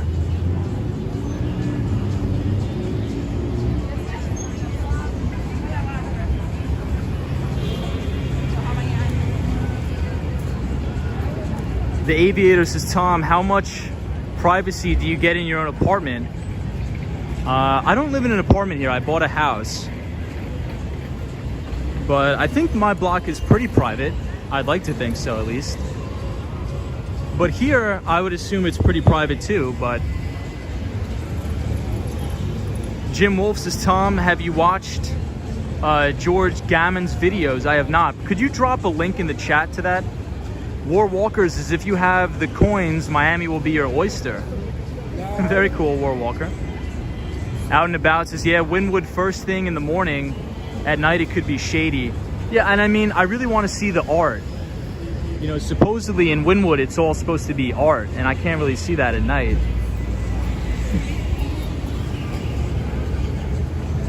Jack says, Miami has had ups and downs, but it's always been nice, says Jack.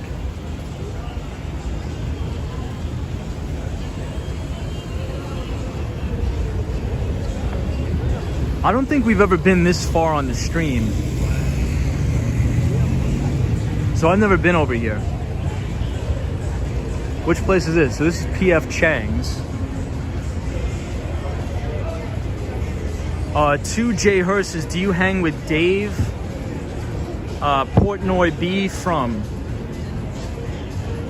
No, I do not hang out with Dave Portnoy.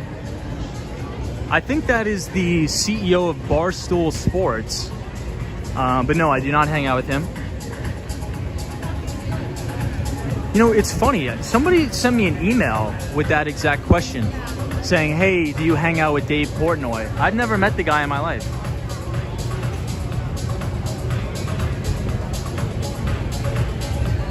NJB says, who's your favorite actor, Tom?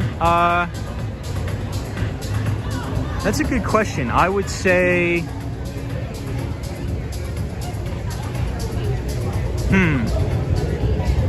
I don't know. I don't think I could answer that. Maybe Keanu Reeves? Hey, Shay says, I heard that the top 5% tech stock make up the majority of the market. Yeah, So Shay, we actually write about that in the newsletter. If you want to read a free financial newsletter, you can sign up for the Behind the Street newsletter that I write every single week for free. If you type !news, NEWS in the chat, it'll drop a link to the newsletter and you're more than welcome to read it for free. Hey, Helen says Miami is perfect. What's up, Helen? Good to see you. I think these three buildings are my favorite. I'll show them to you guys.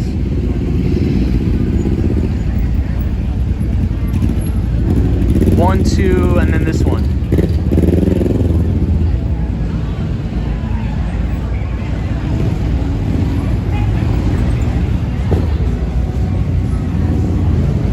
Lady O says Keanu Reeves, good pick.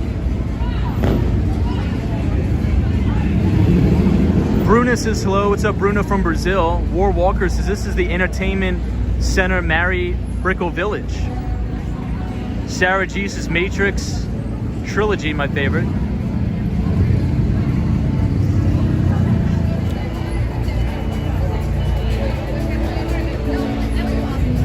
Yeah, War Walker, this place seems pretty cool.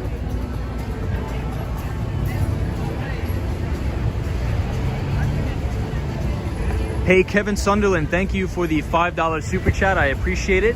Kevin Sunderland says, so rotate out of big tech into what? So that's just something I'm watching, Kevin. I'm not 100% sure that this is going to happen. But what I would like to see is a rotation away from big cap stocks. So one of the things that I watch for, especially today, is the Ark ETF, so ARKK. So ARKK, if you want to type that in, this is really the ETF that Kathy Wood was running, and this thing got slammed, and I mean, this thing got clocked. This thing is down over 50%, but usually the way we can tell if something is bottomed is you'll have massive volume and share turnover throughout the entire day, and that's what we saw today. So the Ark Innovation ETF was up about 6% today. That doesn't mean it's bottomed, but the reason why it's encouraging is because we saw some of these mega cap tech stocks sell off a little bit and money move into the more, let's say, high beta growth names. So what I'm thinking, and I could always be wrong, you know, we can only work off the data that we have. I think we're going to see a sector rotation going into the end of the year back into these more high beta names, now that the Federal Reserve has came out and said that they think they're going to raise rates 3 times. I think by and large the market has already priced that in, being that many of these stocks are 30% or more off their lows. I mean, off their highs, excuse me. Some even more. You know, some stocks, the major COVID stocks like Zoom, these things are down 70%. You look at Peloton, it's down 70%. Really crazy. Yeah, there's a lot of traffic here, downtown Miami. A lot. Hey, Q-Biz says Miami Vice created the vibe, and Miami Did a great job evolving ever since then. War Walker says lots of beautiful peeps meet there to show off, says War Walker. Obama says watching from Turkey. Hey Jose says the live is bringing the Miami Friday night ambience, learning about American culture. Thank you, Tom. Hey Jose, no problem. And congratulations on your signing bonus. I think Jose got a signing bonus of $62,000, man. That's awesome. Congratulations to you. That's phenomenal. The Swan says, I can't believe people dress so skimpy this close to Christmas. So hard to believe. Feels like I'm living in another world. Well, yeah, it's always 80 degrees here, the Swan. So it's not like it's cold here. It's always 80 degrees. Fahrenheit, that is.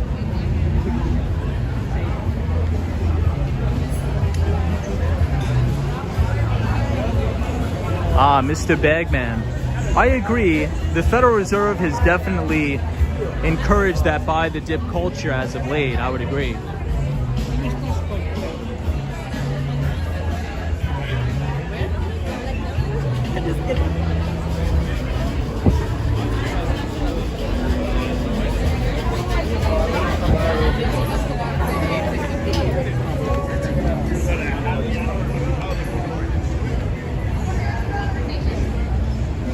Hey, Ice is here. What's up, Ice?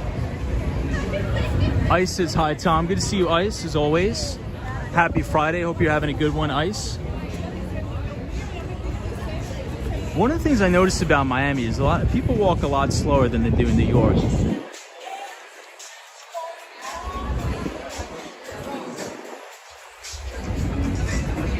NJB. Hey, Coke Bunny. What's up, Coke Bunny?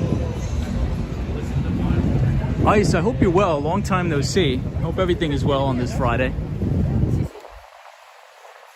So I think this is one of the train stations. You can get the train.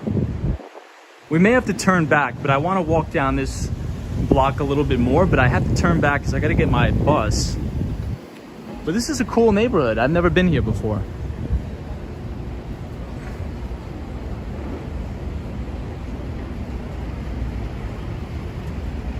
Georgie said, is the Fed eventually going to raise interest rates? Well, that's what they said, but I'm not buying it.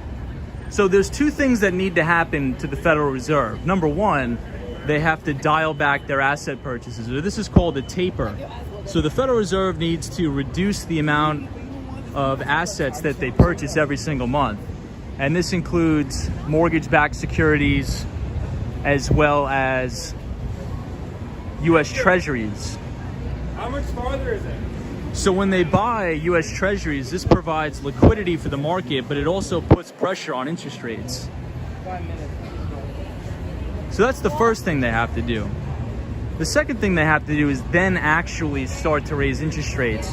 Supposedly they're going to raise 3 times next year. I'm not buying it. I don't think that. I think if they do start to raise interest rates, Joe Biden would step in there and say absolutely not. Or he'd throw Federal Reserve Chairman Jerome Powell out, because that would most certainly end the bull market in equities. In my view, I could be wrong, because there has been times throughout history where the Federal Reserve have actually raised interest rates and the market continued to go higher. You know, maybe the market would like that. Who knows? But I don't think so. I think if the Federal Reserve actually raised rates 3 times, you would see such a compression in PE ratio, and a lot of these tech stocks would get clocked. And I mean worse than they are now. Obama says Kramer is...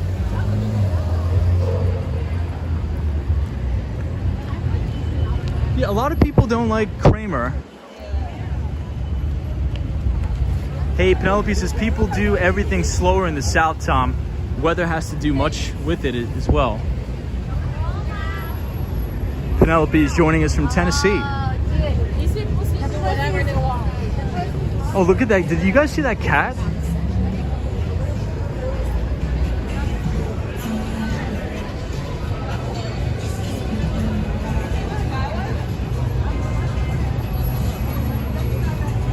Hey, Juan says, during my 7 years of schooling, obtaining my degree in computer science, no one class was directed towards finance. I am amazed how much time and energy is directed towards finance at my computer science job.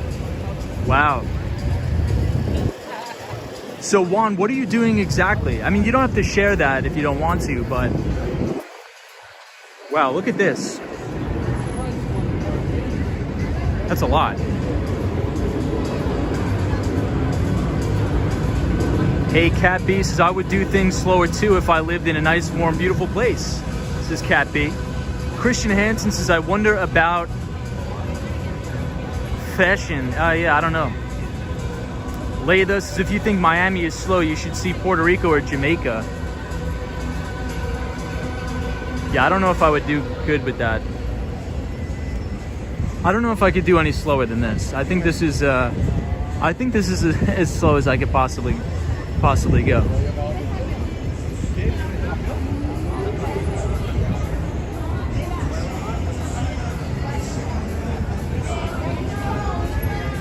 I know, lady. Oh, $18 for 3 hours? Oh, for under 3 hours. I don't know. I don't drive a car, but I think that's still a ripoff, isn't it?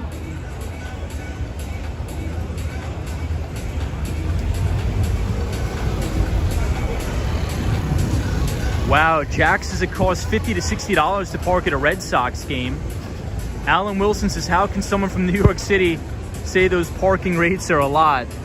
Yeah, that is true. Well, one of the things, Alan, I don't drive, so I may be a little bit naive on parking rates, but I mean, just to park the car, that's a little egregious.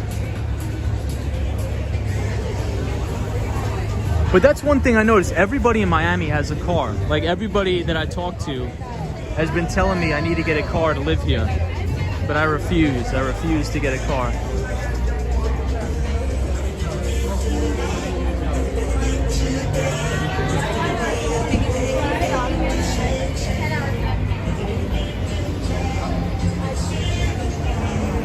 I like the rainbow on this thing. NJB says, here's a question for you, Tom. What's a question? Shoot.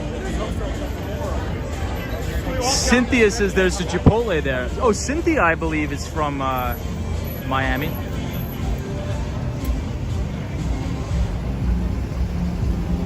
Nikki says, Tom, where are you going to skate so crowded? I know. We'll have to figure it out. NJB says, how long would it take to walk from the Empire State Building to the World Trade Center? Ooh, that's a good one. Maybe 30 minutes, depending on if you're speed walking. I would say 30 minutes to 40 minutes if you're walking at a New Yorker's pace.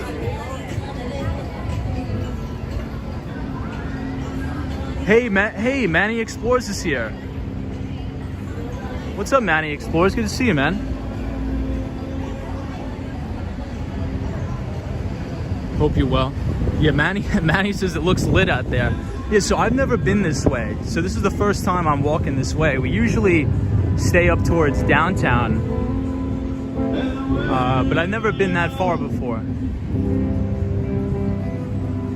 Yeah, Manny Explores the Brickell, yeah. It's nice. It sort of reminds me of New York in some ways, but then again, this is the first time I've been in 80-degree weather this close to Christmas, so it's actually a little bit weird, honestly. Hey, Sabrina Fair says, hey Tom, have you seen any Ducatis in Miami? I don't think so, have we? I'm not sure. Manny Explores says it's about 30 minutes to walk from Midtown to the trade centers. Yeah, I would say. If you're on a scooter, you could probably get there faster or something like that, but I think that's pretty accurate.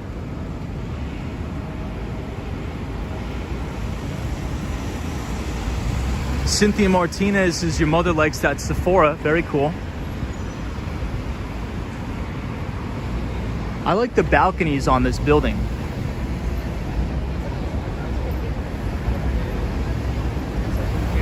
Hey, I see everybody from Tokyo is here. What's up, everybody from Tokyo? Good to see you.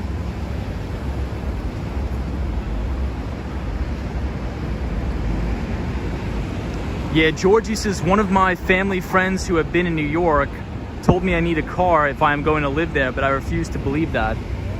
So I think it would definitely help, right? I think it would definitely help to get a car in Miami, but I refuse. I could never sit in this traffic.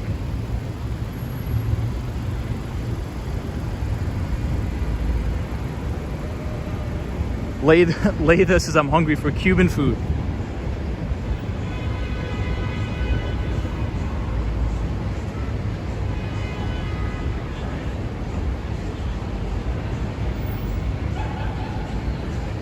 Christian Hansen says crosswalks are more sophisticated in Tokyo.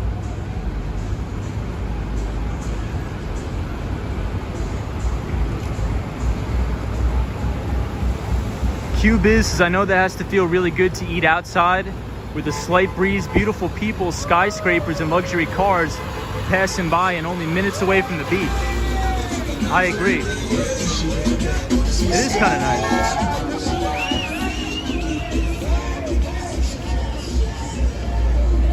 Juan is a software architect, coding standards. Nice. NJB says, thank you for the streams, Tom. You really helped my mood. No problem.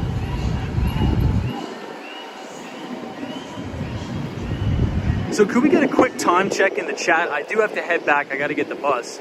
So I'll take you guys with me for the walk.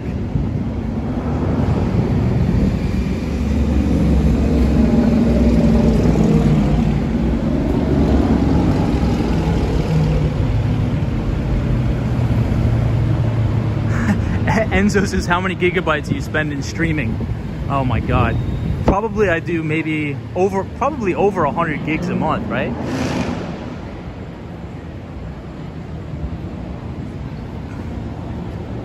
Hey, Paul Little says, how's life in Miami, Tom? Sounds like a good time there.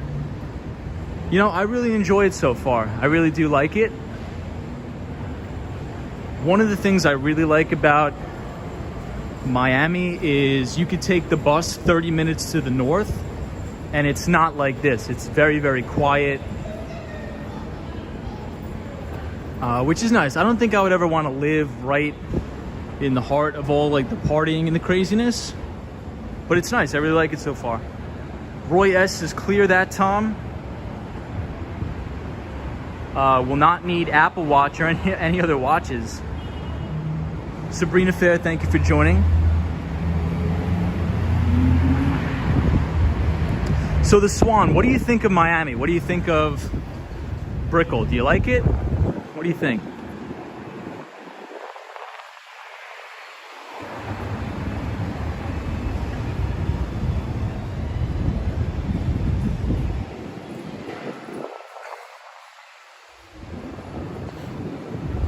Hey, Cat B says, it looks like the majority of the United States is back to normal in comparison to other countries. Yeah, I think so too, and I think that's because the United States has had the vaccine for a lot longer, I think. Hey, Nicole James says hi from the UK. What's up, Nicole? Good to see you. Hope you're well.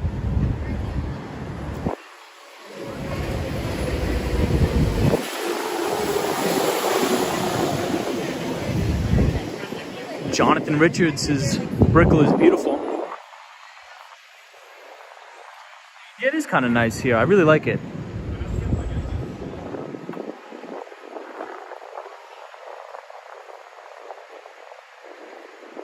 Yes, Roy, the only thing missing from Miami is the Empire State Building. So true. The Swan says Miami is immaculate. Well, everybody, I'm going to walk back to my bus. I know it was a short stream tonight, but I do appreciate everybody joining. I think we covered a lot. We talked about the rotation, the possible rotation out of mega cap tech stocks back into growth. We also talked about the Federal Reserve, which we talk about a lot on the channel. And I also gave you guys a very good resource. So if you have time this weekend, you know, put in some headphones, sit down with a good cup of coffee or whatever you drink, and listen to that podcast by Jim Ropel. He was a guest on the Investors Business Daily podcast. If you want to learn about portfolio management the right way from a veteran on Wall Street, Jim is a great guy. So if you want to listen to that podcast, you could type !invest into the chat, and the Nightbot will drop the link to the podcast.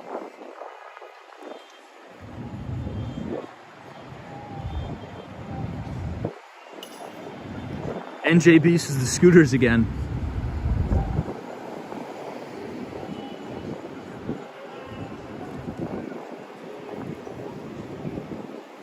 I think I feel the rain. I think it's starting to rain again. Hey, Jim Wolf says thank you very much. Great live stream and conversation. Well, thank you for joining.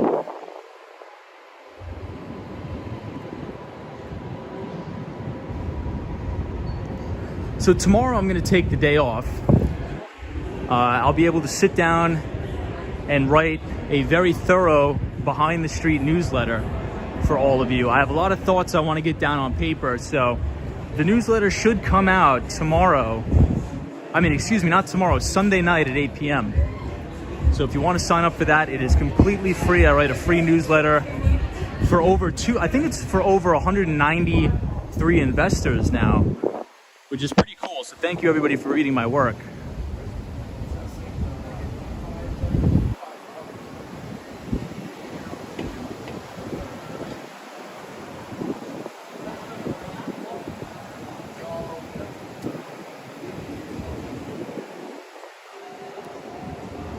Cat B says, how do people leave so many scooters on the sidewalk? So I think it's like a ride sharing company, right? So you could rent the scooters, do what you got to do, and then you could, go to your destination.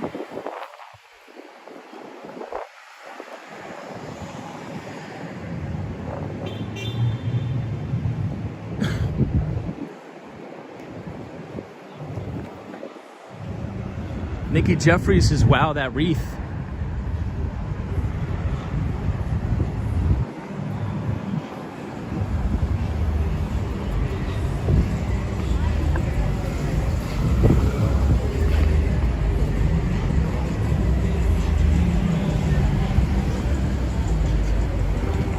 Hey, Paul Little says, Tom, how do you like merengue music, etc.? Is the Cuban food good? Yeah, the Cuban food is really good down here. I'm not really too familiar with that type of music. Cat B, I am not. Lady O says, where do you catch the bus? Right over the bridge here. I catch the bus.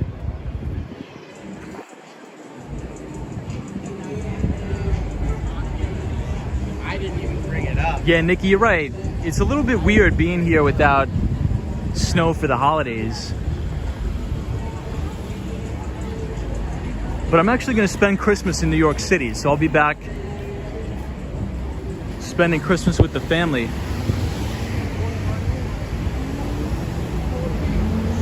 Exploration says keep an eye out on Ark G, Genomics, and Ark as well. Yeah, we had a follow-through day on the main Ark ETF. That doesn't mean it's bottom, but I do believe that we have found some sort of intermediate term bottom for sure.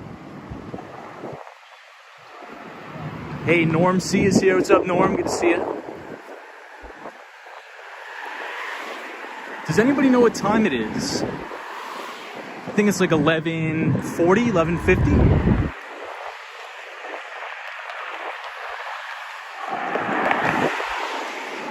Hey, Abe Blessed is here. What's up, Abe?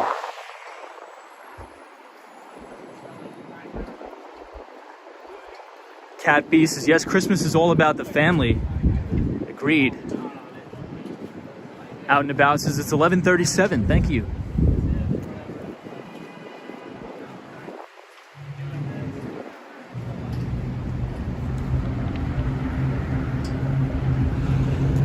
Georgie says, would you repeat the podcast you would recommend?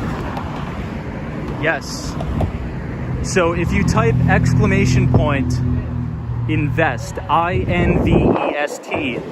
in the chat, the Nightbot will drop a link to the podcast.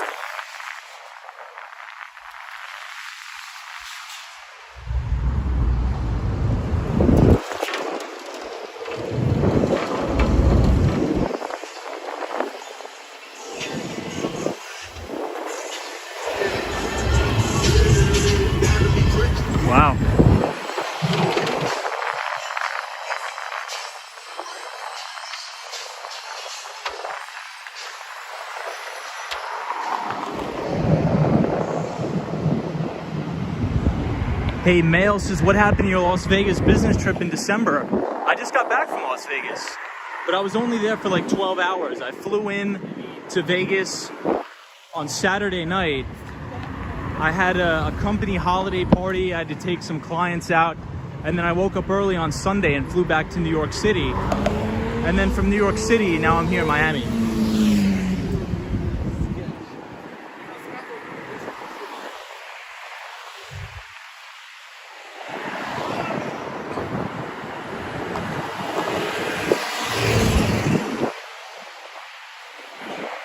Yeah, Jack, they do have a Capitol Grill in Miami. We just passed it, you're right.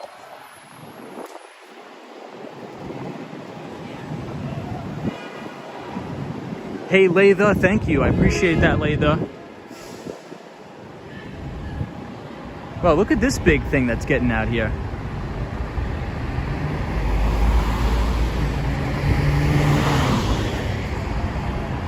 I gotta cross to get the bus anyway.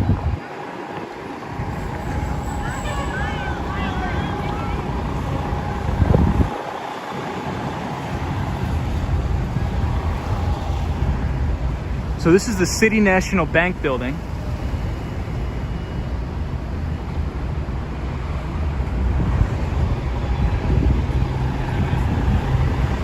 So everybody, we should be live tomorrow. Maybe we'll do a live stream during the day if we can. If not, You're off on the bus. we'll try to go live maybe Sunday night, if not tomorrow, but most likely tomorrow afternoon.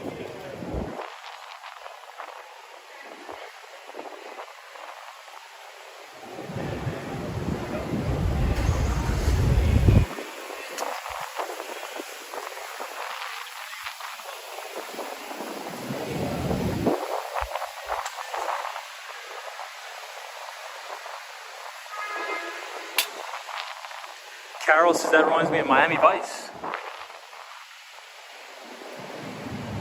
So Deloitte is in this building. I did not know that. Deloitte.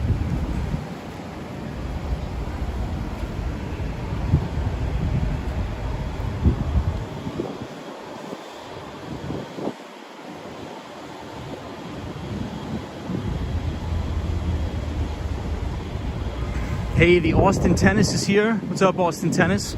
So the topic of tonight, we were talking about, I don't know, we had a lot of topics tonight. We had a good conversation tonight, but mainly talking about the rotation out of mega cap tech stocks into growth stocks. But we talked about a bunch of stuff tonight on the stream. We were sort of freestyling it. But we have come to the end of the stream. I'm just walking to the bus, but I hope you have a great weekend. Hey, Falcon1 says, what is your profession? I'm new. I work in tech sales. Tech sales.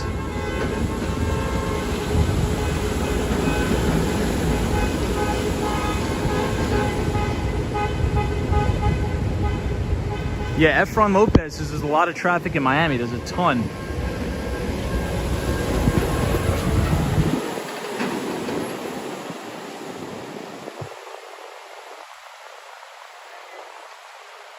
That's funny.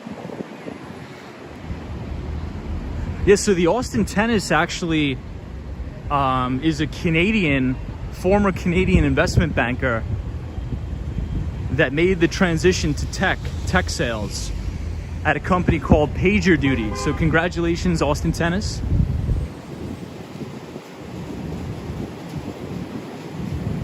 Hey, Lady O, thank you for joining. Everybody, thank you for joining. I appreciate it. Have a great weekend. If you're new here, feel free to subscribe. We do go live 5 days a week between New York City and Miami, talking about finance and technology. Make it a great weekend. Get some rest, everybody, and I'll see you right back here, hopefully tomorrow. And to the Mighty Bull, have a good night wherever you are, because there's always a bull market somewhere. You just need to know where to look. And I'll see everybody in the next one.